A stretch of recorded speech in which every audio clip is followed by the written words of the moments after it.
आपल्या 3 तरुण पोरांना त्यांचे तुकडे करून त्याला मारून टाकण्यात आलं. खंडामध्ये काय घडलं?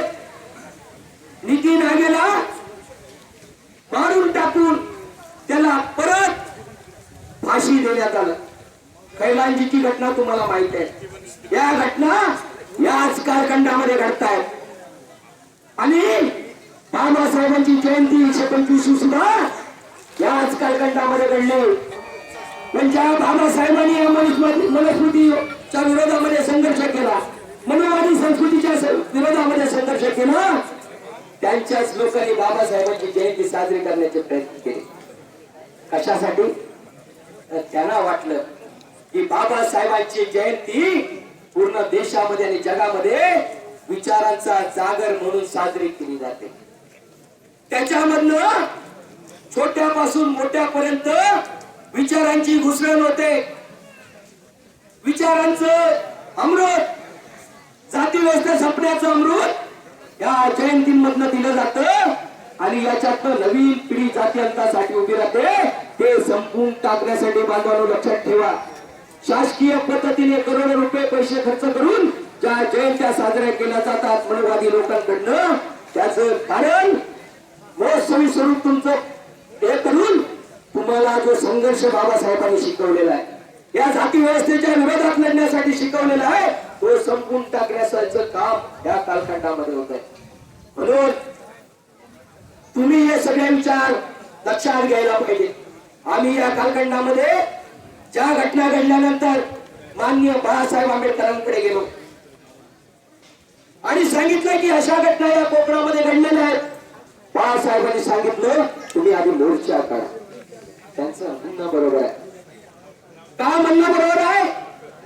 तर आपण जी लढण्याची संस्कृती बाबासाहेबांनी आम्हाला दिली, ती लढण्याची संस्कृती आपण सोडलेली आहे. त्यांनी सांगितलं पहिलं लढा. ते असं म्हणतात की तुम्ही तुमच्या मुलांचं पुढच्या काळातलं शिक्षण जर वाचवायचं असेल, जे 90 लाख 50 लाख रुपये मेडिकल साठीची फी झालेली आहे, जी फी आता आपण भरू शकत नाही, तुमच्या मुलांचं शिक्षण पुढच्या काळात जर वाचवायचं असेल, तुमच्या मुलांचा रोजगार जो भांडवलशाहीने लावून घेतलेला आहे तो तुम्हाला वाचवायचा असेल आणि मुलांना रोजगार द्यायचा असेल आणि या देशातल्या तुम्हाला समतेने वागायचं असेल आणि या देशातली जाती व्यवस्था संपवायची असेल, तर तुम्ही रस्त्यावर लढायला उतरला पाहिजे. नाहीतर तुमची पुढची पिढी काहीच झाल्याशिवाय राहणार नाही, असं बाळासाहेब आंबेडकर म्हणतात. आनंदराज आंबेडकरांकडे आम्ही गेलो. आनंदराज आंबेडकर म्हणतात इथं कोंबडे, कोकणामध्ये कोंबड्या आणि बकऱ्यांचे बळी दिले जातात, पण वाघांचे बळी दिले जात नाही. तुम्ही वाघ बना असं सांगितलेलं आहे.